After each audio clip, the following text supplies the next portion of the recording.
kamusta yung July? So, ibig sabihin, 7 buwan na yung nakalipas. Kamusta na kaya yung ating team? Napapamuhay mo ba natin? Napapamuhay mo ba natin yung ating tema na magparami po tayo? So, yun po. Isa po yun sa mga dapat po natin maghandaan.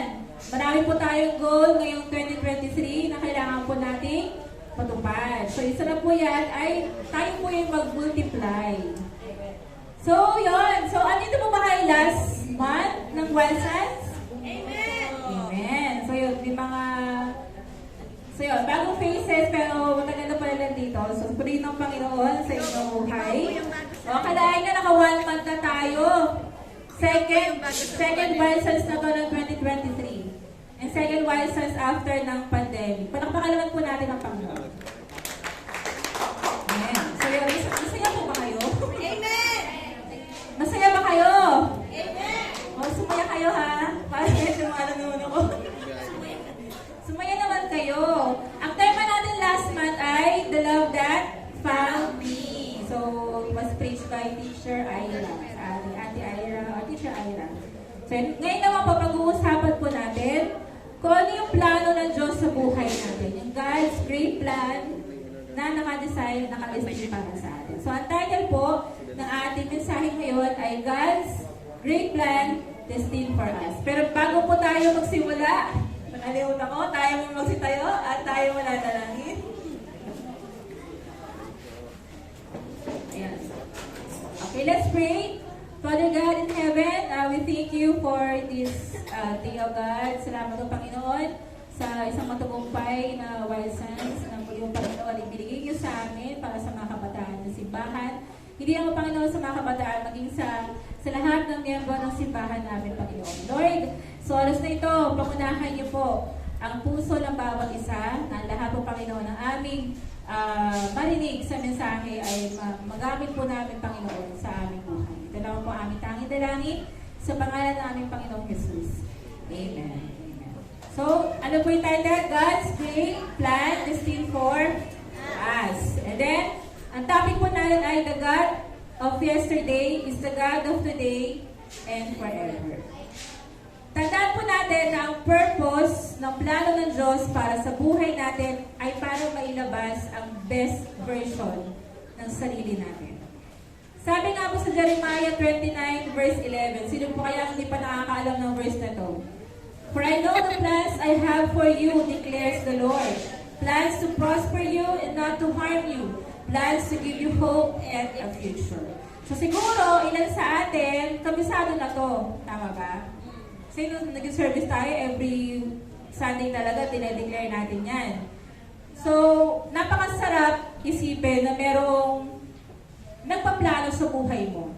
Imagine mo na lang na may mga tao, may mga kaibigan ka na nagplano ng surprise para sa'yo, para sa birthday mo. Ano kayang pakiramdam nun? Ano sa tingin nyo? Awkward ba? Awkward ba? O, siyempre, di ba? Masaya ka. So, October 30. bakit kayo nila ginagawa yun? Yun ba ay para pagtripan lang tayo? Siyempre, hindi. So, they are making efforts para ano? Siyempre, para matuwa ka, para matouch ka, para maging masaya ka sa araw mo. And it's making us feel extra special when they spend time para ang surprise na yon ay magawa nila, di ba? Amen. So, what more pa kaya kung may someone na nagpa-plan ng buong buhay mo? So, simula pa nung bago ka pa malikha sa mundong ito, o bago ka pa mabuo sa sinampulan ng nanay mo, ang buhay mo ay nakaplano na. So, God is the planner of our life, and that's making us not just super special, but super precious and valued. So, isipin mo na lang, sino ba naman tayo para pagplanuhan pa ng Lord, di ba? Sobrang grace na nito para sa atin, na si Lord pa mismo yung nagpaplano para sa buhay natin, at napakaganda ng plano niya. We all know na magaganda ang plano ng Panginoon para sa atin. So, sa pamilya natin, sa trabaho natin, sa mapapangasawa natin, at lalo na sa ministry natin sa church. So, ano naman, o ano ba yung mga plano ng Diyos para sa atin? dito natin hihimayin yung Jeremiah 29 verse 11. So, ang tanong po natin ngayon ay, what are the plans of God for us? Uulit ko po ang tanong, what are the plans of God for us? Number 1, God's plan is to prosper us. Sabi po sa Philippians chapter 4 verse 19, and my God will meet all your needs according to the riches of His glory in Christ Jesus. So maybe you're thinking na, Ate Karen, Mami Karen, Mami Kay, hindi ba masama na maghangad na sobrang kayamanan? Masama ba? Na maghangad tayo ng sobrang kayamanan? Hindi po siya masama.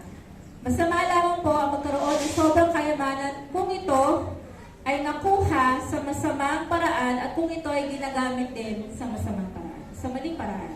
So, sino po ba dito ang masunurin sa Lord? Okay, tahimik sila lang. Sino po ang masunurin sa Lord? Kahit pa paano, nasa rin. Parang wala nasa rin eh. Ayun. So, kung masunurin ka sa Lord, gusto kang i-bless ng Lord. Hindi yung enough lang, hindi yung ang gusto niya kasi makuha mo yung siksik kasi ikaw anak ka niya eh. Kumbaga, you're a child of God. So gusto niya makuha mo siksik, liglig at umaamo. Bakit? Inheritance nga niya. Bibigay niya sa'yo, di ba? Sabi nga sa Bible, sa Romans, na ibinigay na niya yung buktong na anak niya para sa atin. Ano pang hindi niya kayang ibigay para sa atin, di ba? So gusto niya mayroon tayo extra or sobrang resources para para pamasahin ka papunta church, gusto niya maging blessing ka rin sa iba, o tumutulong ka sa mga nangangailangan. So, hindi lang dapat para sa atin lang yung pagiging prosperous natin. Kailangan, tumutulong din tayo sa mga nangangailangan. Tumutulong ka sa simbahan financially. So, huwag mong iisipin na bata ka pa lang, ay allowance na nakukuha ko eh. Kahit anong amount na kaya mo ibigay sa simbahan, yan ay na-appreciate ng Lord. Kasi sabi nga, di ba, God loves a cheerful giver. So kung itong bagay na ito ay binigay mo, nabukal sa loob mo, kahit na napakaliit na halaga lang ito, yan ay sobrang na-appreciate na ng Lord. At i-bless ka niya, kasi sa puso ka niya nakatingin. So kaya naman, ang gusto ng Lord, ang pera natin ay hindi yung tama lang. He wants to bless you so you can be a blessing to others. Amen po ba? Amen. So, declare nga po natin, I have an abundant life. I have an abundant life. And sabihin din po natin, Lord, bless me more so I can bless them more. So yun na, kapag may nakuha tayong blessing, huwag nating ikip-kip sa atin lang, kailangan natin siyang sinishare para lalo kang pagpalain ng Lord. So, ulitin ko po yung tanong, what are the plans of God for us? Number 1, God's plan is to prosper us. Number 2, God's plan is to give us hope. Give us hope. Bigyan tayo ng pag-asa. So, ang sabi po sa Lamentations chapter 3, verse 21 to 22. Yet this I call to mind, and therefore I have hope. Because of the Lord's great love, we are not consumed, for His compassion never fails. Kahit kailan hindi nag-fail ang awa ng Diyos sa atin. Kapag may hiniling ka, kahit hindi ka karapat-dapat doon, basta makulit ka, binibigay ng Lord. What more pa kaya kapag ginagawa mo kung yung kalooban ng Panginoon? So, God is our hope in this life. Meaning, God wants to give Himself to us so that we can live our full life. We can live our life full of Him. Yun. And if we are going to live a life that is full of God, we are living in hope. So, kailanman ay hindi ka mawalan ng pag-asa. Tama naman ang sinasabi ng mga matatanda o ng mga nakakatanda sa atin. Habang may buhay daw ay may... Habang may buhay ay may... Okay, interruption tayo ha. Ayun, habang may buhay may pag-asa. Pero, iba po sa atin. Totoo ba na habang may buhay may pag-asa? Amen. Sa inyo ba, buhay lang ba kayo sapat na para magkaroon ka ng pag-asa? Para sa atin, habang may Lord, doon lang may pag-asa. Kasi tingnan nyo ha, lahat ng tao binibigyan ng life. Pero hindi yan lahat ay ginagamit na tama. Sa lahat ng tao ay binibigyan ng life, pero minsan, sila pa mismo ang tumitigil nito. Yung mga suicidal, yung mga ganyan. So, ibig sabihin, hindi sapat yung buhay lang, na yung nabubuhay ka lang at may pag-asa ka na araw-araw. Ang sapat ay, ang more than enough ay yung magkaroon ka ng Panginoon sa buhay mo, na ang pag-asa mo para mabuhay ka araw-araw. Amen po ba? Amen. Ayan. It is one of God's plan, yung magpasakop tayo sa pag-asa na nanggagaling sa Kanya. Amen po ba? Amen. So, let us declare together, my life is full of hope because of Jesus. My life is full of hope because of Jesus. And sabihin nga rin po natin, Lord, be my hope so I can live in this life. Lord, be my hope so I can live in this life. Amen. Dadako na po tayo sa huli po nating point. Sa tanong na, what are the plans of God for us?